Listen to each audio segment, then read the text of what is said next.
on the anonymity sort of features of some of the Fuji and the aesthetic, the small, the discreet camera, obviously suits your style with the weddings. But it's been quite refreshing as well to see this creep, and it's happened over the last couple of years, of street photography. Now, I guess my question, Kevin, is you've always, going back to that magazine on the train, I guess you've had an appreciation, whether you knew it or not, of the visual arts. But what's the interest in street?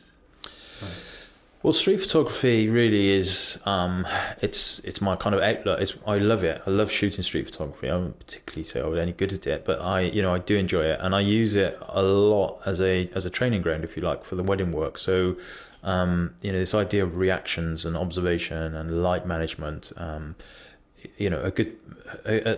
principles of any good picture are light, composition, and moment. And if you can train yourself when shooting on the streets to appreciate that, then you're going to get that in your wedding work, I think, or your commercial work at least. And for me, candid street, my preference for street photography is candid people photography. There's all kinds of genres of street photography, architectural based and portrait based and all that kind of stuff. But for me, it's candid. I like moments. I like people. And I often say it's just my photography is people being people. That's really what it is. And when I'm out on the streets, that's what I'm doing too. And when you're shooting street photography, you have more of a luxury of time. So I could decide today, if I wished, that 3:00 it's going to be really nice weather in London. I'm going to get on the train. I'm going to head down for sunset. I'm going to find a nice corner where the light is breaking. People are going to be coming out of work. I can position myself and I can make the pictures that I really want to make. Of course, at weddings, you don't really necessarily have that much luxury. But the education levels of it are the same. Okay, the principles are the same. And one of the things that I do when I'm shooting out on the street is always have a project, always have something in my mind, because otherwise, I mentioned this a bit earlier, you're just going to end up doing snapshots. So whether that project is like the color red, or it might be interaction, or it might be motion or movement or travel. But if you have a theme in your mind, then you will shoot less and you will see more. Because you're looking for it.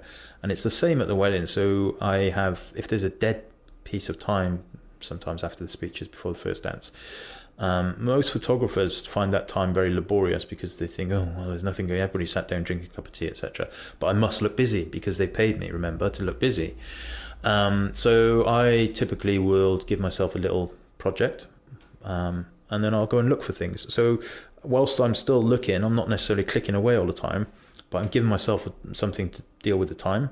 And, it usually works. I did one, an interesting one, where I shot a wedding up in Yorkshire somewhere a long time ago, and they had all of this time between before the first dance. And it was a small wedding, about 25 people, and to a man and woman, they all sat around a round bar, and they drank wine or beer or whatever they were drinking. And they didn't move. None of them moved from this round bar. Very difficult to do anything with that, apart from just record shots of people who are there. So I did this whole series of the bottoms of people's feet, and really interesting. 25 people. I had there was one guy who had 2 odd shoes on, loads of prices on the bottom, lots of skag tights, all kinds of funny things. I mean, the clients didn't see the pictures, but it kept me occupied, and it's quite an interesting experiment, really. But things like that, and when you're shooting on the streets, it's the same thing. It's important. One of the toughest ones, I think, and one that I like to do is look for pictures that could have been taken in the 50s. So by that, you're looking for people who are not, don't have iPods on, they don't have modern sunglasses on. In the background, there's not CCTV cameras, all that kind of stuff. Very difficult to get that picture. I think I've managed to get one that I'm happy with in all the time I've been trying. But that really does make you watch, look. The more you look, the more you will see things, rather than wandering around with your camera to your eye. And of course, the newer cameras, the XT1 and the likes, they've got the flip down screen and everything, so you can be a bit more discreet, which helps. I never had the urge to take my DSLRs out on the street and do street photography. I just didn't. And now I love it. And, if I could make a career out of street photography, I would do it in a heartbeat. But sadly, I don't think there's an option for that. How wide are you shooting? I normally use the same lenses, so 23mm and 56mm, two lenses and two bodies, and in full frame terms that's 35 and 85, and that's the same as I shot with my DSLRs. I had 35mm and 85mm lenses. So when I'm shooting wedding, by and large, that's what I'm shooting with. I have a whole range of stuff. When I'm shooting out on the street, I actually like using the little 27mm pancake lens, which I think full frame equivalent is something like 47.6, really random number. But it's a tiny, tiny lens. I've lost two of them, they're that small. And, it sits on, I use an XT10 for my street stuff now, which is a small camera. And it's great. It's not much bigger than my iPhone 6 Plus, and it's got a flip down screen. You can do all kinds of, you can control it via your Wi-Fi on your remote, on your phone. Really, really cool system, cool way of doing things. And I know Sony and Olympus, they have similar kind of environments. But this whole idea of using small cameras to get these types of pictures that, that interest you, that's, it all goes back to that, doesn't it, interest you? I'm interested in the way people behave together and interact with each other, and light and all that kind of stuff. So you really are trying to be invisible on the street then how often are you lifting that camera to your eye? Quite rarely. Yeah, mostly it's from the hip. Do a lot of zone focusing. I think it comes across in some of there's one of an old chap sitting on a bench across from you. Yeah. You're obviously sitting there just looking as though you're flipping through your images. Completely, yeah. And what you'll do, in those cases, it's pre-focused. I don't know, depending on the light and everything, f5.6, something like that, move into the area, and I may not even have the flip down screen. I just know that he's 2.5 meters away, he's going to be in focus. Bang, take the picture. And I love it. I love all that kind of stuff. But mostly what I'll do is find an area that I like, and I'll wait, and I'll just lean against a pillar or something. And actually, people walk very close to you. They really walk close to you. They don't. And I like shooting very narrow, maybe even f2.8, maybe even narrower than that sometimes. Pre-focus, wait. People come into that area, bang, there's the picture. And of course, 9 times out of 10, it's not a very interesting picture, but occasionally it is interesting. It's far easier to do that than to chase. I think chase the picture, let them come to you. I think you get stronger pictures, personally. Favourite street photographers then? Who do you think's giving you the most influence? There's a whole load of them. I mean, at the moment, I like modern street photographers like Rinzi Ruiz, who is a Los Angeles-based photographer. His stuff, the way he deals with light is amazing, absolutely amazing. He's a really nice guy, a young guy, and he, he's in a good position because he's in Los Angeles for a start, so they get nice light. They have buildings that the light bounces off of and glass and all that kind of stuff. So, he has that advantage. But you could pick him up and plonk him in a wet London day and he would make amazing pictures too. I try and put humour into my wedding work as much as possible, wherever possible. And to that end, I've always loved the work of Elliot Erwitt. Elliot Erwitt probably is the biggest influence in terms of, I put it this way, I look at his pictures more than anybody else's. I've got all the books, I've got all of the videos and all that kind of stuff. So I really love all of that kind of stuff. Then you have, the kind of classics like Joe Marwitz and all that kind of stuff.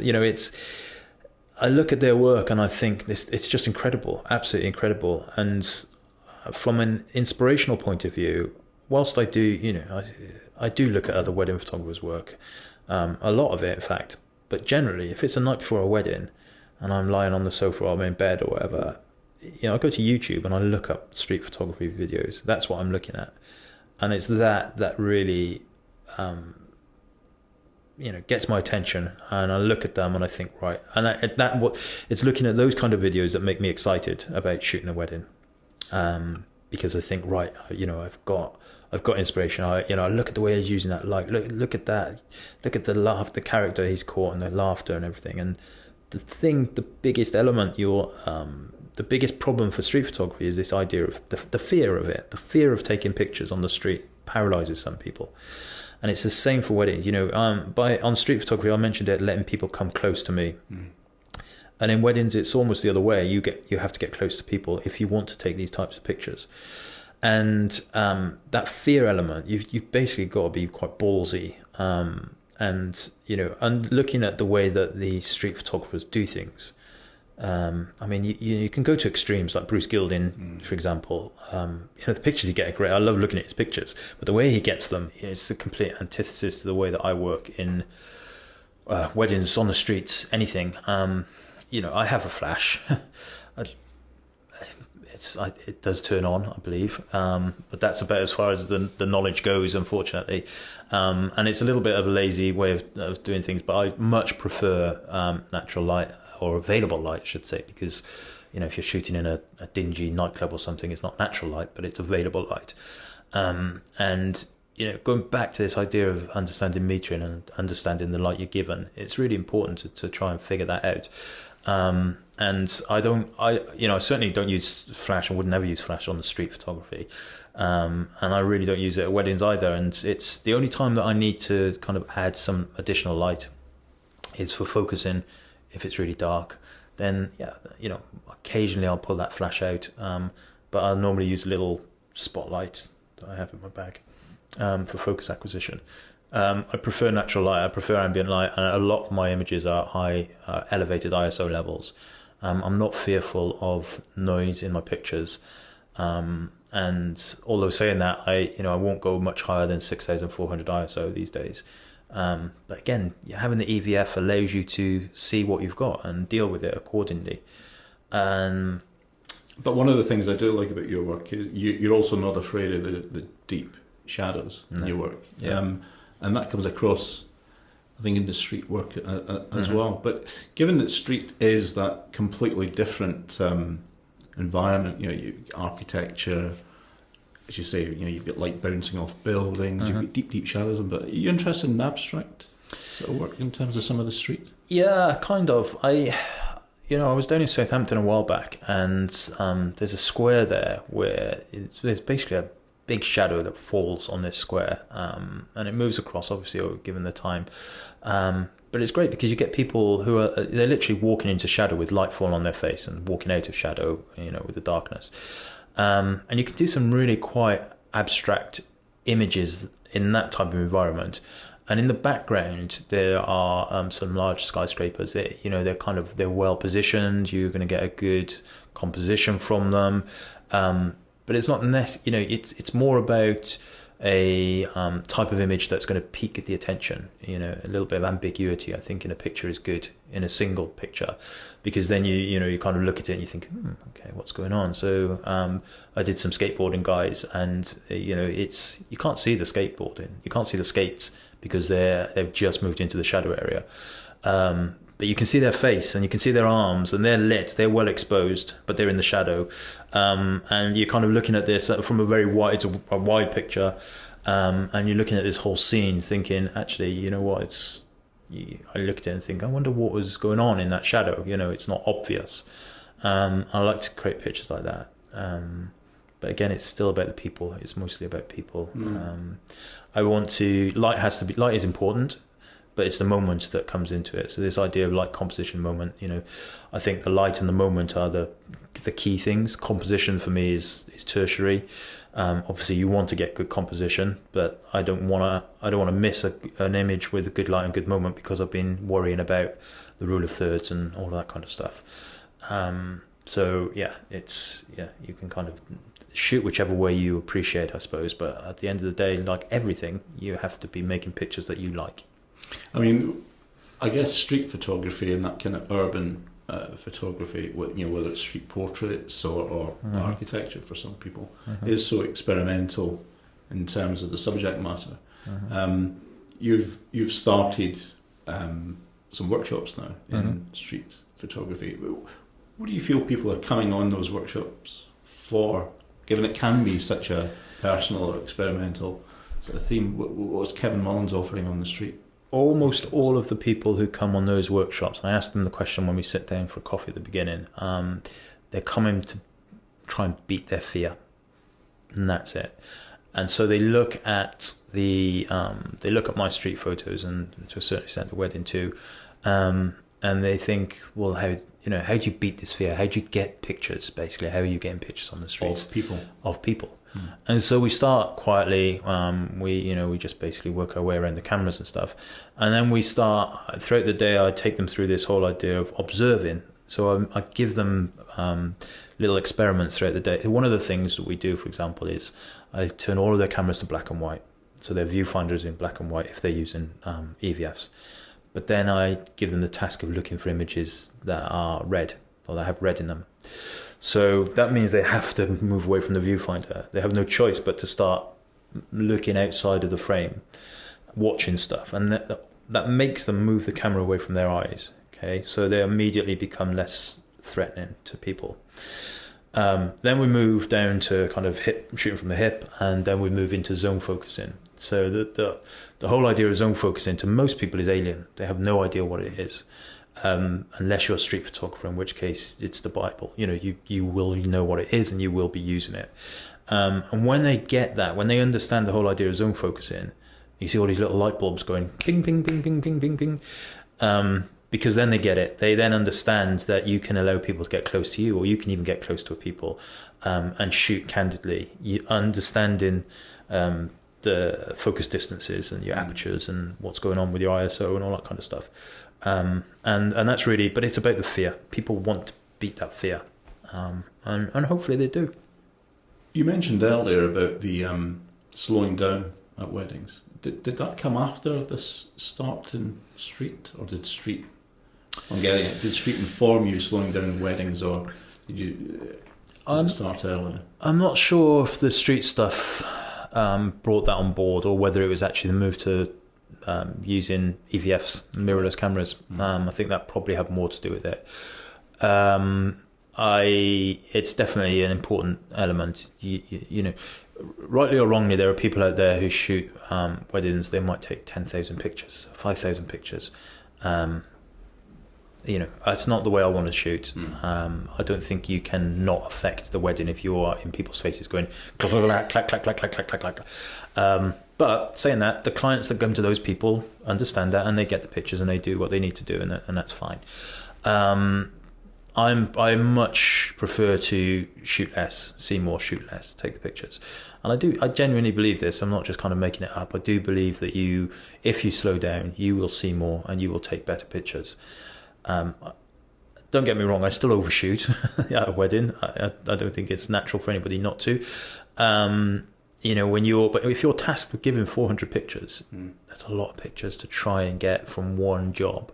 So to a certain extent, you're going to cover your bases.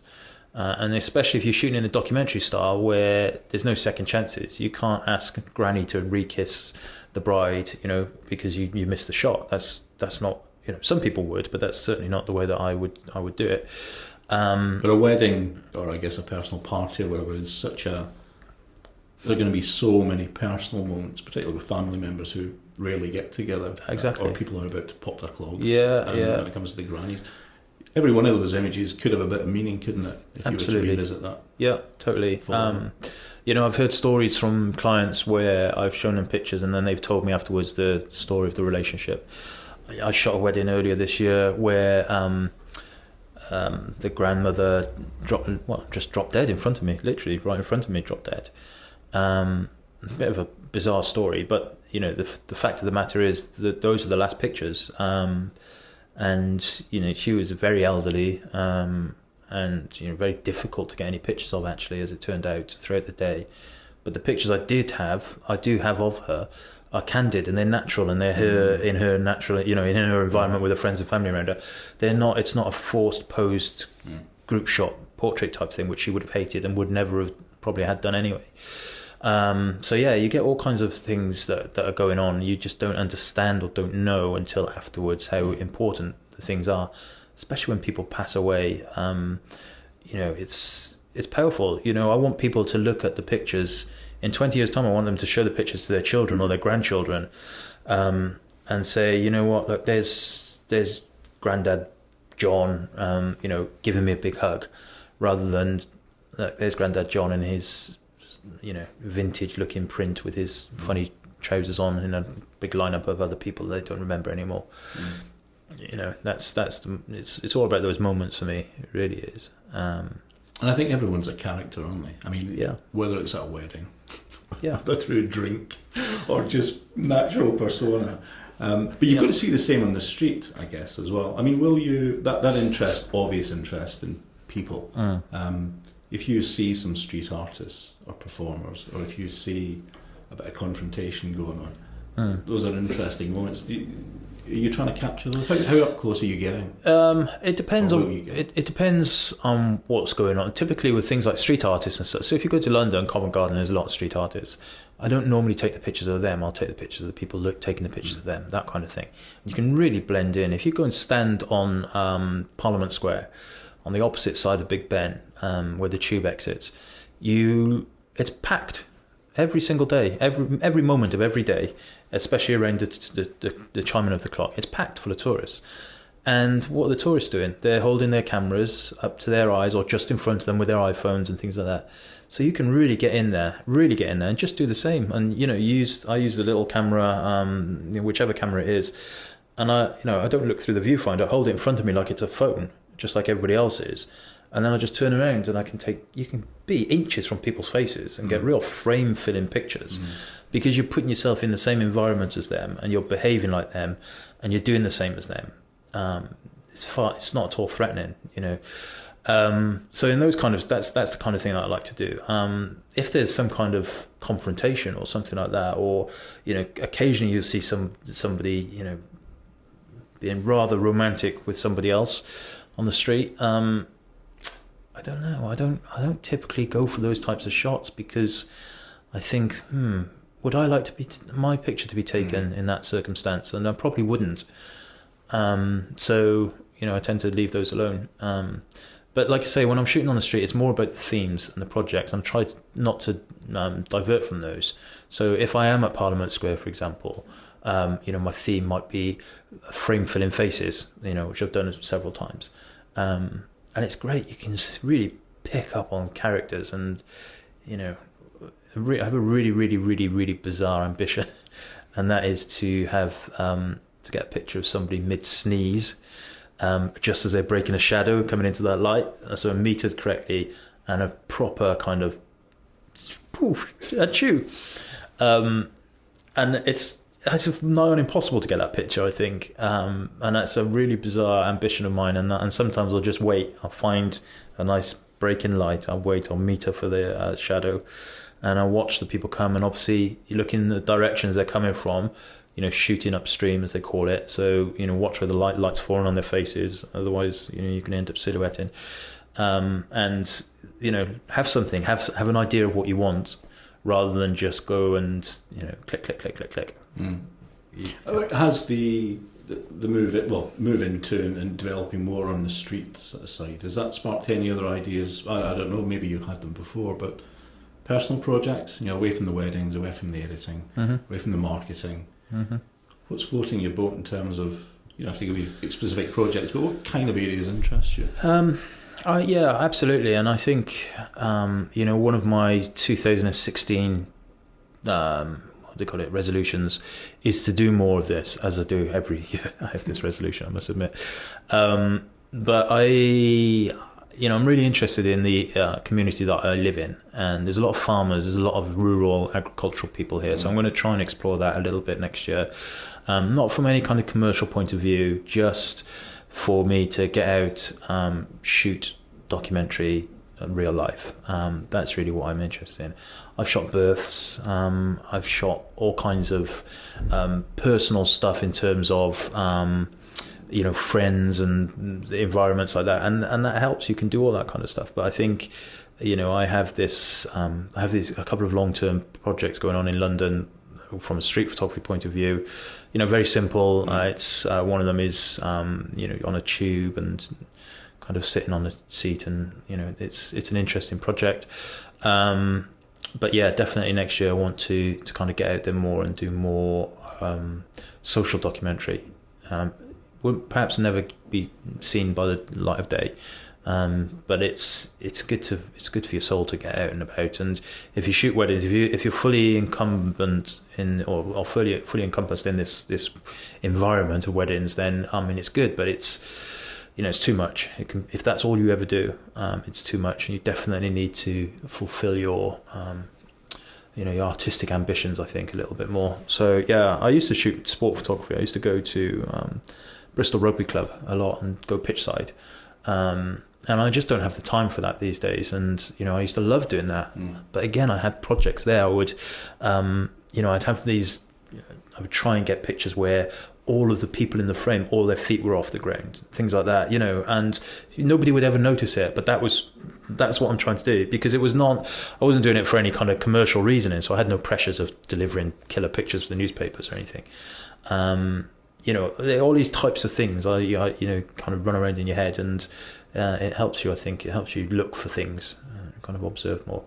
But observation and I think other influences are important, but I think particularly in photography, and getting out, meeting, talking with, I guess, other photographers. You go to events, you're meeting the other guys, the Fuji photographers. I mean, characters like Zach Arias and David Hobby, interesting characters, completely different genres of photography. But you've also got together in the Kaji collective. Do you want to discuss a little bit about why you got into that? Because Patrick Lillerock, I've got to say, I love.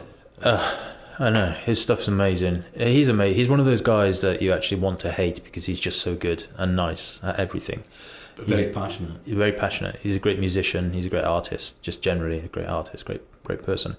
So Patrick started the Kaji collective, which Kaji is Japanese for shadow. And there are 6 of us in it right now. And really, it was brought together by this the tethering of the Fuji system, effectively.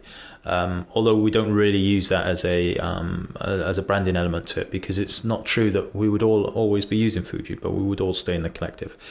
And so it's really a place where we congregate online. We have this like meeting tool. It's called Slack. A really very, very interesting online tool where it's like all being in the same room, and we show the pictures and we talk about the pictures, and it's no holds barred. This is really bad, or this is really good, or this works well with this one, or this shouldn't be in black and white. And we help each other out. We help each other out a lot, and we're actually going, or Patrick, I should say, is putting a lot of work into it. We're going to go through we're transitioning into a monthly delivery system. It's not going to be a magazine as such, but we're going to have monthly schedules and get new content online monthly, with a view to opening people's eyes more to this idea of social documentary. And normally the work we're putting in there is outside of our commercial commitments. So while some of my stuff might be weddingly based, we'll be doing more of the social documentary stuff. Pat's commercial work is studio and still life, and most of his stuff on the Kaji collective will be outside of that remit. So it's about pushing ourselves more than anything, but opening it up to other people to see too. It's a good thing. It's a really good thing.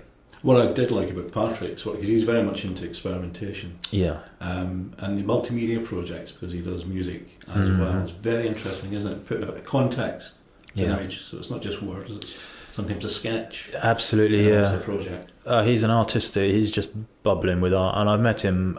He's in Canada. I've met him a couple of times, and he just comes across as this effervescing character who is he's just in it. Honestly, he's in it, constantly in it. He's very, very talented. With his blog, what a fantastic record of those kids growing up. Yeah. Isn't it? Amazing. Absolutely amazing.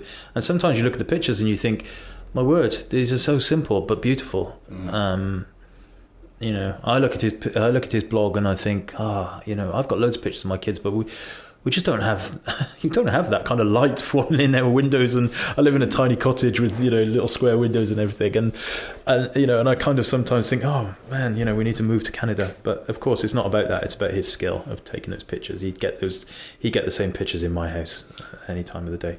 But that kind of introduction, relationship, meeting him now, that's going to be good for the soul for you though as well, isn't it? In terms of questioning yourself, refining your work, developing your work. Yeah. Wedding's a day job, but obviously photography is now in your gut, isn't it? Absolutely, 100%. And it's almost been a saviour, really, this Kage collective coming along, because, like I say, right now we're going through this transition, and right now they're all having to kick me a little bit at the butt, because I am in, towards the end of a big busy wedding season. I've still got weddings to edit. I've still got 3 or 4 weddings to shoot. It's hard for me to commit to doing this stuff. But what they're saying to me, is get out there, do these things by this time.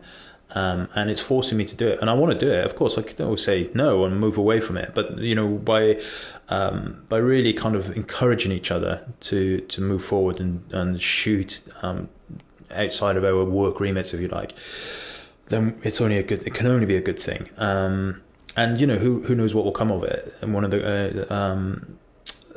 guys has just produced a music photography book, Fleming Bo Jensen. They all have these calls: Fleming Bo Jensen, Patrick Larocque, and then I'm Kevin. That's terrible. I've forgotten the Scottish guy's name, but he does a lot of street as well, doesn't he? Yeah, Clark. He's up in Edinburgh, or is it Glasgow? I can't remember. Yeah, I think I saw him. I met him in Glasgow, but he was based in Edinburgh, one or the other. Yeah, really, really good stuff. His commercial work is music photography, jazz. He does a lot. He's a very good jazz musician too. He does a lot of that. He travels around taking portraits of jazz musicians and things. And so it's a lot of travel photography on there. A couple of the guys are what they call professional nomads. They just wander around the world taking pictures. Great life. And so at the moment, I think they're in Colombo. Something like that, Sri Lanka.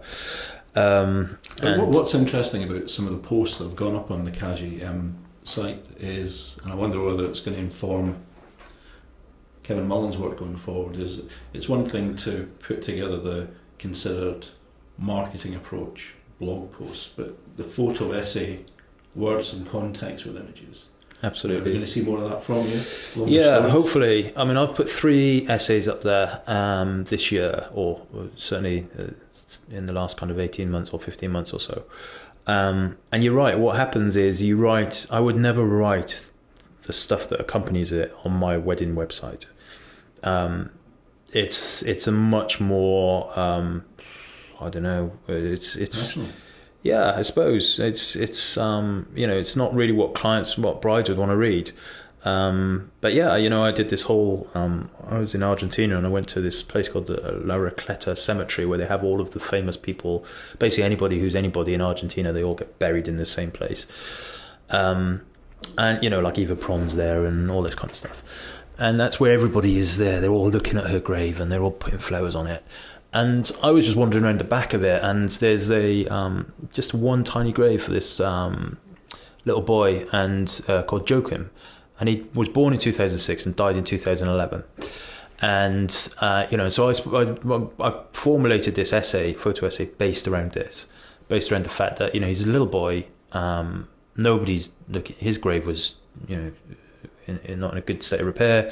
Nobody's putting flowers there. All this kind of stuff, and yet, to be buried in this graveyard, you have to have money, or somebody must have had money and stuff. So the words that I put together for that were very impassioned. I have no idea who that little boy is, but having a little boy of my own, you kind of you feel empathy for things, and so you do write on a more powerful basis for the stuff that you put into the Kage collective, and also you have to, because the other guys are so damn good. Honestly, you just kind of look at their pictures and look at what they write, and you think, back to the drawing board. But yeah, things like that. That's the kind of stuff we're interested in. Incidental photography, really, incidental stories. And anybody can set these things up. Anybody can set one up. If you're struggling, anybody's struggling to, find an outlet for discussing their work, or for, critiquing it, and then getting a sounding board for it, and then find people. You keep it small, find a small amount of people, and be committed to it, and and it will flow. And I think what's great about that one is you're doing it across continents. Yeah, we've got Australia, the Nordics here, Canada, Yeah, it's all over the place. So do you see, I mean, just wrapping up, that interaction with other photographers having matured you in terms of what you're doing? Yeah, definitely. Making you challenge yourself, do you think? Yeah, it definitely helps me challenge myself. It's a very level, it's a grounding, it's a very grounding experience. I think, you know, when you're at the end of this desk, you know, we're sat here at my editing system here, and I'm sat here most days, you know, blah, blah, blah, and you have Facebook or social media and stuff. But actually they're just, you know, they're just kind of ghosts, if you like. And then you have this area of the internet, and there's these people you can pick the phone up to and, you know, consider them friends, and speak to them about work, and speak to them about problems. And you know, it really is a kind of system where you will only get good things out of it. There's no negatives, apart from perhaps having to do the work, get things done on time and stuff, you know. That's life. But you know, it's a great thing. It's a really, really good thing. And I think people who, especially in the wedding world, they become very insular. They you know, it's them, and they're scared to tell anybody about anything. They're scared to tell people what their prices are. They won't tell them how they've edited a picture or anything. And for me, stepping out of that industry into this kind of parallel universe, if you like, they're photographers, but it's nothing to do with weddings. There's nothing to do with the business side of things. It's all about integrity, and it's all about commitment and moving everybody forward as a unit rather than as an individual basis. Kevin, cheers. Thank you.